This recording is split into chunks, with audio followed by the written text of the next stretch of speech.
Rally ಆರಂಭ ಆಗತ್ತೆ. ಇನ್ನೇನು ಕೆಲವೇ ಕ್ಷಣಗಳಲ್ಲಿ ತಲುಪ್ತಾರೆ ಮಂಗಳೂರನ್ನ. ಮೈಸೂರು ಬಿಟ್ಟಾಗಿದೆ.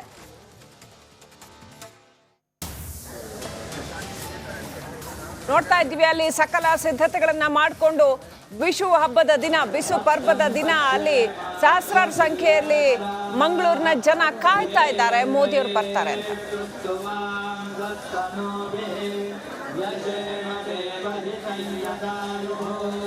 ಓಕೆ, ನಮ್ಮ ಸಹೋದ್ಯೋಗಿ ನಾಗೇಂದ್ರ ಬಾಬು ನೇರ ಸಂಪರ್ಕದಲ್ಲಿದ್ದಾರೆ. ಅಲ್ಲಿನ ದೃಶ್ಯಗಳನ್ನ ಇಂಚಿಂಚು ದೃಶ್ಯಗಳನ್ನ ನಿಮ್ಗೋಸ್ಕರ ತರ್ತಾ ಇದ್ದಾರೆ.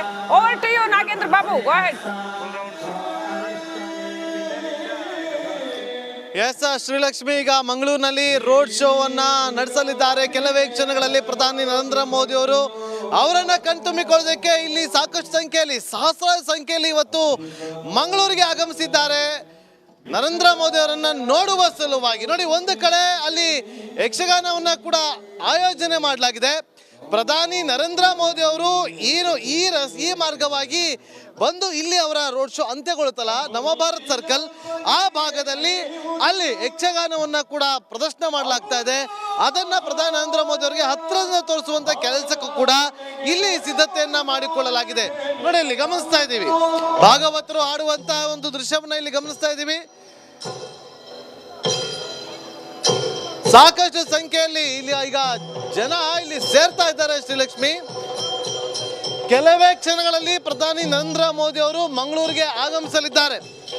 ಆಗಮಿಸಿ ನಾರಾಯಣಗುರು ಮೂರ್ತಿ ಸರ್ಕಲ್ಗೆ ಆಗಮಿಸಿ ಅಲ್ಲಿ ನಾರಾಯಣಗುರು ಮೂರ್ತಿಗೆ ಮಾಲಾರ್ಪಣೆಯನ್ನು ಮಾಡುವ ಮೂಲಕ ರೋಡ್ ಶೋವನ್ನ ಆರಂಭಿಸಲಿದ್ದಾರೆ. ನೋಡಿ, ಇಲ್ಲಿ ಯಾವ ರೀತಿಯಾಗಿ ಜನ ಇಲ್ಲಿ ರಸ್ತೆಯಲ್ಲಿ ಕೂತಿದ್ದಾರೆ ಅಂತೇಳಿ ನಾವಿಲ್ಲಿ ಗಮನಿಸಬಹುದು. ಇಲ್ಲಿ ನೋಡಿ, ಇಲ್ಲಿ ನೋಡಿ ಯಕ್ಷಗಾನ ಶ್ರೀಲಕ್ಷ್ಮಿ ನಮ್ಮ ಕ್ಯಾಮ್ರಾಮನ್ಗೆ ತೋರಿಸೋದಕ್ಕೆ ಹೇಳ್ತೀನಿ. ನೋಡಿ,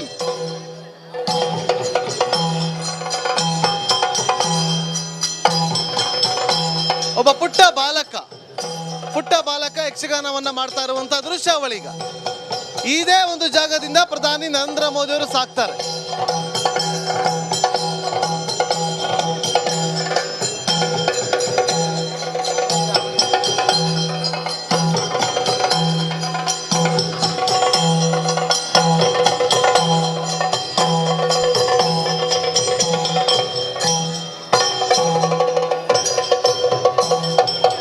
ಎಸ್, ಈಗ ಯಕ್ಷಗಾನ ತಂಡ ಇಲ್ಲಿ ಯಕ್ಷಗಾನ ಪ್ರದರ್ಶನವನ್ನ ಮಾಡ್ತಾ ಇದೆ. ನರೇಂದ್ರ ಮೋದಿ ಅವರು ಆಗಮಿಸುವಂತ ಈ ಒಂದು ರಸ್ತೆಯಲ್ಲಿ ಅವರು ಇದನ್ನ ಕಣ್ತುಂಬಿಕೊಳ್ಳಲಿದ್ದಾರೆ.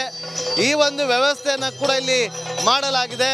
ನೋಡಿ, ಇಲ್ಲಿ ಜನ ಇಲ್ಲಿಂದ ಓಡಾಡ್ತಾ ಇದ್ದಾರೆ, ಬರ್ತಾ ಇದ್ದಾರೆ. ಆ ಕಡೆ ಈ ಕಡೆ ಎರಡೂ ಭಾಗದಲ್ಲೂ ಕೂಡ ಇನ್ನೇನು ಕೆಲವೇ ಕ್ಷಣಗಳಲ್ಲಿ ಎರಡೂ ಭಾಗದಲ್ಲೂ ಕೂಡ ಜನ ಈಗ ಸೇರ್ತಾ ಇದ್ದಾರೆ. ಒಬ್ಬೊಬ್ಬರಾಗಿ ಆಗಮಿಸಿದ. ನೋಡಿ, ಇಲ್ಲಿ ಯಾವ ರೀತಿಯಾಗಿ ಜನ ಇಲ್ಲಿ ತುಂಬಿಕೊಂಡಿದ್ದಾರೆ ಅಂತ ಹೇಳಿ. ನೋಡಿ, ಒಂದು ಮಂಗಳೂರಿನ ಹಾಗೂ ಕರಾವಳಿ ಭಾಗದ ವೈಶಿಷ್ಟ್ಯತೆಗಳಲ್ಲಿ ಒಂದಾಗಿರುವಂಥದ್ದು ಯಕ್ಷಗಾನ. ಈಗ ಯಕ್ಷಗಾನದ ಪ್ರದರ್ಶನ ಕೂಡ ಆಗ್ತಾ ಇದೆ ಇಲ್ಲಿ.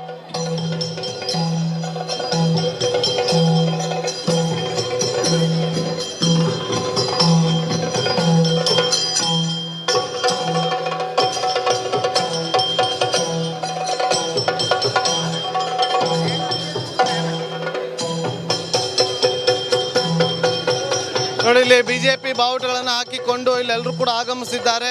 ಸರ್, ಏನ್ ಹೇಳ್ತೀರಿ? ಮೋದಿ ಅವ್ರನ್ನ ಕಣ್ತುಂಬಿಕೊಳ್ಳೋದಕ್ಕೆ ನೀವೆಲ್ಲರೂ ಎಲ್ಲಿಂದ ಬಂದಿದ್ದೀರಿ? ನಾವು ಕೋಟೆಕಾರ್ನಿಂದ. ಏನ್ ಹೇಳೋದಕ್ಕೆ ಬಯಸ್ತೀರಿ ಈಗ? ಯಾಕಂದರೆ ಮೋದಿ ಬಹಳ ಒಳ್ಳೆಯ ವ್ಯಕ್ತಿ. ಈ ದೇಶಕ್ಕೆ ಒಂದು ನಮಗೆ ಸಿಕ್ಕಿದಂಥ ಕೊಡುಗೆ ಅವರನ್ನು ಯಾವಾಗಲೂ ನಾವು ಮರೆಯಬಾರ್ದು. ಅವರನ್ನು ದಿನ ನಾವು ಸ್ಮರಿಸಲೇಬೇಕು. ಯಾಕಂದರೆ ಬಹಳ ಉತ್ತಮವಾದ ಕಾರ್ಯಕ್ರಮವನ್ನು ಹಮ್ಮಿಕೊಳ್ತಿದ್ದಾರೆ. ದೇಶದ ಜನರ ಬಗ್ಗೆ ಉತ್ತಮವಾದ ಕಾರ್ಯಕ್ರಮವನ್ನು ಮಾಡುತ್ತಿದ್ದಾರೆ. ಎಲ್ಲ ರೀತಿಯ ವರ್ಗದವರಿಗೆ ಉತ್ತಮವಾದ ಒಂದು ಸ್ಪಂದನೆಯನ್ನು ನೀಡುತ್ತಿದ್ದಾರೆ. ಅದಕ್ಕೋಸ್ಕರ ಮೋದಿ ಈ ಸಲ 400 ಸೀಟಿಗಿಂತ ಮೇಲೆ ಬರಬೇಕು. ಎಷ್ಟು ಗ್ಯಾರಂಟಿ? 100% ಗ್ಯಾರಂಟಿ. ನೋಡಿ, ಇಲ್ಲಿ ಕುಟುಂಬ ಸಮೇತರಾಗಿ ಎಲ್ಲರೂ ಕೂಡ ಆಗಮಿಸ್ತಾ ಇರುವಂಥ ದೃಶ್ಯವನ್ನ ಗಮನಿಸ್ತಾ ಇದ್ದೀವಿ. ನೋಡಿ, ಎಷ್ಟೋ ಜನ ಎಲ್ಲೆಲ್ಲಿ ಜಾಗ ಸಿಗುತ್ತೋ ಅಲ್ಲೆಲ್ಲ ಕೂತು ತಮ್ಮ ನೋಡಿ ಮೋದಿ ಅವರ ಆಗಮನಕ್ಕೆ ಕಣ್ತುಂಬಿಕೊಳ್ಳೋದಕ್ಕೆ ಅಭಿಮಾನಿಗಳು ಎಲ್ಲರೂ ಕೂಡ ಆಗಮಿಸ್ತಾರೆ. ಏನು ಹೇಳ್ತೀರಿ? ಏನು ಹೇಳೋದಕ್ಕೆ ಬಯಸ್ತೀರಿ? ತುಂಬ ಖುಷಿ ಆಗ್ತದೆ ಸರ್. ಮೋದಿ ಅವರು ಮತ್ತೊಮ್ಮೆ ಬರೋದು ನಮಗೆ ಭಾರಿ ಒಂದು ಖುಷಿ ಆಗ್ತದೆ. ಉತ್ಸಾಹ ಉಂಟು, ಭಾರಿ ಉತ್ಸಾಹ ಉಂಟು. ಮೋದಿಯವರು ಬರ್ತಾ ಇದ್ದಾರೆ, ಭಾರಿ ಗೌಜಿ ಅಂತವ್ರು ಬರಬೇಕು. ದೇಶಕ್ಕೆ ಒಳ್ಳೇದಾಗ್ತದೆ. ಭಾರತ ದೇಶ ಉಳಿಬೇಕಂದ್ರೆ ಮೋದಿ ಇರಬೇಕು.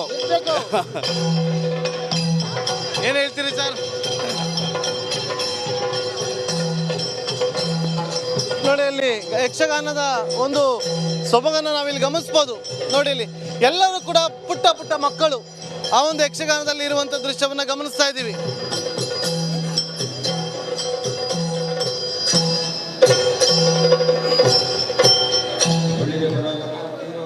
ಎಸ್, ಈಗ ನೋಡಿ ಇಲ್ಲಿ ಎಲ್ಲರೂ ಕೂಡ ಬಿಜೆಪಿಯ ಬಾವುಟವನ್ನು ಹಿಡಿದುಕೊಂಡು ನೋಡಿ ಯಾವ ರೀತಿಯಾಗಿ ಒಂದು ರೀತಿಯಲ್ಲಿ ಜೈ ಶ್ರೀರಾಮ್.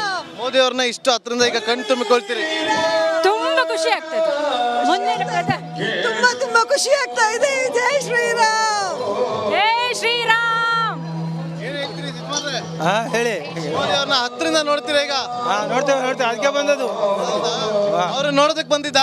ಎಲ್ಲಿಂದ ಬಂದಿರೋದು? ಇಲ್ಲಿಂದ ಮಂಗಳೂರು ಒಂದು 5 ಕಿಲೋಮೀಟರ್. ಓಕೆ, ನೋಡಿ ಇಲ್ಲಿ ಎಲ್ಲರೂ ಕೂಡ ಆಗಮಿಸ್ತಿದ್ದಾರೆ, ಎಲ್ಲರೂ ಕೂಡ ಇಲ್ಲಿ ಸೇರ್ತಿದ್ದಾರೆ. ನೋಡಿ ಅಲ್ಲಿ ಮತ್ತೊಂದು ಕಡೆ ಆ ಗೋಡೆಯ ಮೇಲೆ ನಾವು ಗಮನಿಸ್ಬೋದು ಯಾವ ರೀತಿಯಾಗಿ ಬಿಜೆಪಿಯ ಒಂದು ಸಿಂಬಲ್ ಇದೆ, ಕಮಲ. ಆ ಕಮಲದ ಲೈಟ್ ಅನ್ನ ಕೂಡ ಆ ಒಂದು ಬಿಲ್ಡಿಂಗ್ ನ ಮೇಲೆ ಹಾಕಿರುವಂತ ದೃಶ್ಯವನ್ನ ನಾವಿಲ್ಲಿ ಗಮನಿಸ್ತಾ ಇದ್ದೀವಿ.